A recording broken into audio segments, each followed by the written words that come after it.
I'm joined by Oscar-winning actor Marcia Gay Harden. Her new Lifetime movie is Love You to Death, based on a real-life story about a very fraught mother-daughter relationship that ends in murder. Thank you for joining us. Thank you. Thanks for that great intro. So, this story, BuzzFeed covered it quite a lot in 2016. You play a role based on Dee Dee Blanchard, who suffers from Munchausen syndrome by proxy. Right, exactly. So explain, what is it that she does to her daughter? Well, Munchausen is the strangest mental illness by proxy. So Munchausen by proxy is when you keep someone else sick. And the daughter, the baby, Gypsy, had been diagnosed at a very young age with leukemia, misdiagnosed with leukemia. It was something more like sepsis. But the mom began taking her into the hospital. And when she realized that it wasn't leukemia, she was insistent that there was something about the child that was wrong. So she would feed her cancer medications. She would shave her head. She kept the daughter in a wheelchair. And the daughter could walk, but the mom basically kept her in a wheelchair and told the daughter that she was sick. So the daughter grows up her whole life like this, not even quite sure, because she was feeling sick a lot because she was being given cancer meds. And the whole world thought she was sick. The whole world saw this frail, beautiful little girl in a wheelchair and this really doting mom just sacrificing her entire life for this child. They would go to Disneyland. They would get charities to help them. They had a house from charity. And later, the girl turns into a teenager. And hormones kick in, naturally, and she wants to be free. And this story, as you said right away, ends in a murder. She and a boy that she met on a Christian dating site murdered the mom. And that's what our story, Love You to Death, is about. I mean, it's kind of a wonderful play on words because it goes both ways, right? Both of them are loving each other to death.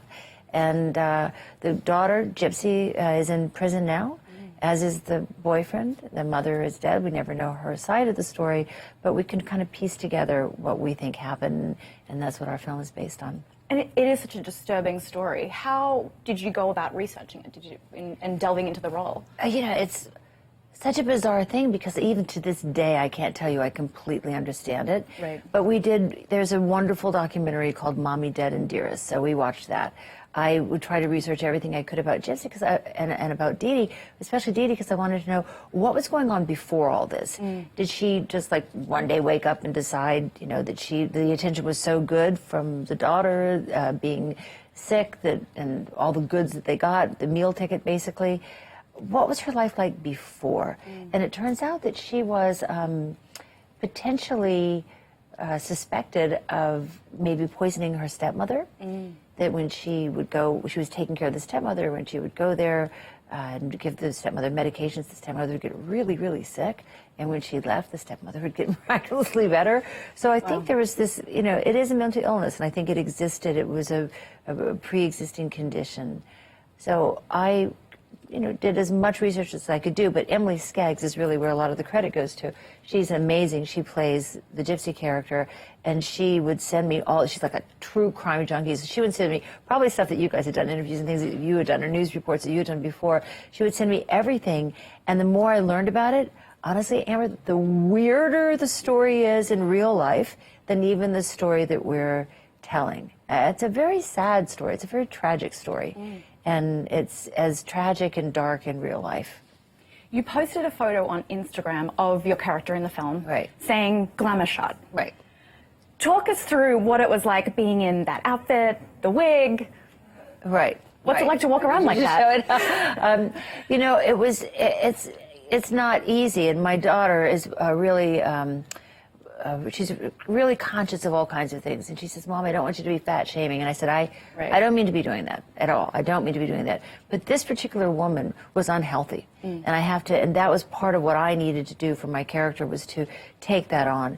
And it felt oddly like the more she sucked from the daughter, the bigger she kind of bloated up. And the pictures of the real lady toward the end are these almost unrecognizable. Her face is just huge and bloated and almost like she was on steroids or something. So I wanted the body. I didn't want to play her without that armor that she was walking around, and the burden, the luggage basically that she was carrying around with her, of what she was doing.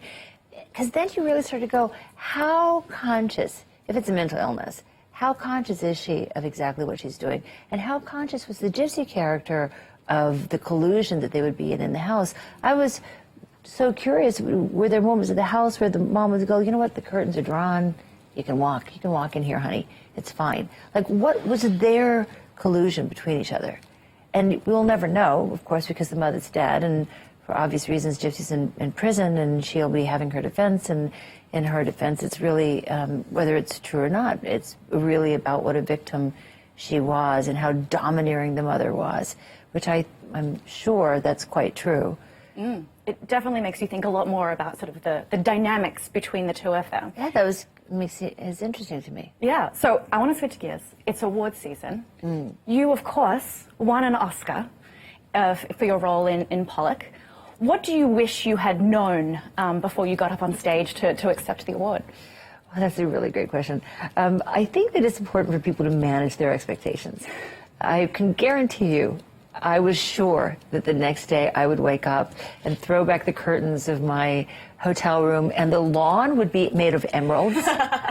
Scorsese would be standing out there going, Marcia, I'm so glad you woke up. You want to be in my next movie? And maybe Spielberg would push him out of the way, you know, and be like, no, she's in my movie. Like, you're so sure that the world is in a different colored lens, and you wake up.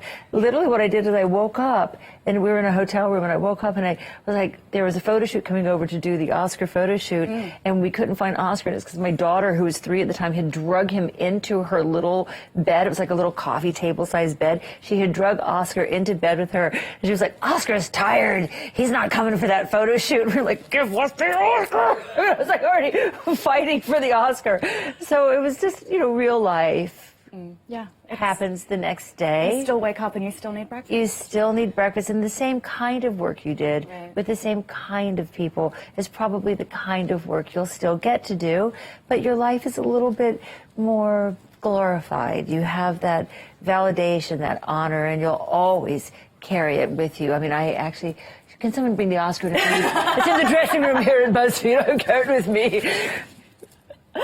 I wish that we all could hear it, have a little pass around. Well, of course you have, you know, a very amazing filmography, and we don't have time to list it all here, but I want to play a little game with you, a lightning round. Oh my God. Are you ready? I'm so bad at this, yes. You'll be good, you'll be good. This is all about you. You can't mess this up. I do, but go ahead. So for which role do people most recognize you for in the street? Law and Order SVU. Oh, really? Yes, yes. Dana, the detective in Law and Order SVU, Yeah. they're like, we love her, get her out of jail. Which I'm like, yes, let's get her out of jail. That could happen, eh? Who was the cheekiest person on the 50 Shades sets? Oh, I would say a Dakota by far. Oh, yeah, why? Yeah. You know, just she's got such a great sense of humor, and she was also really taking control of how she wanted her character to be presented and what the sex scenes were and the romance, you know. So but wait a minute, I'm sorry, Rita Ora. I'm sorry, Rita. Rita's a naughty girl, naughty. She makes me laugh. It just came in as a Yeah, it did. Okay, so on How to Get Away with Murder, you played Viola Davis's sister-in-law. Yes. Name 3 words to describe Viola Davis. Lord. Fierce, stunning, advocate. Good words. Okay, would you rather play roller derby with Ellen Page, like Whip It, or be the first lady for a day, like in American Dreams? Oh, roller derby. It's fantasy land, so you don't have to worry about knees or anything like that. Wouldn't mind speaking to the First Lady today and making sure that the job is getting done. So, if you had to be stuck on a desert island with one member of the First Wives Club, are you choosing Goldie, Bet, or Diane? I think it's going to be, that's so hard. That's not fair. That is not fair. Because they're all amazing, for sure, each one of them. But it might have to be bad because I just need to have her sing to me for a little bit. That's fair. You get the humor and the singing. That's fair. Well, thank you so much for playing the game, and thank you for joining us. Thank you. It's lovely to join you. Appreciate it. Of course, Love You to Death premieres tomorrow night at 8 p.m. on Lifetime. Up next, Isaac and Saeed are going to read your tweets. Stay tuned.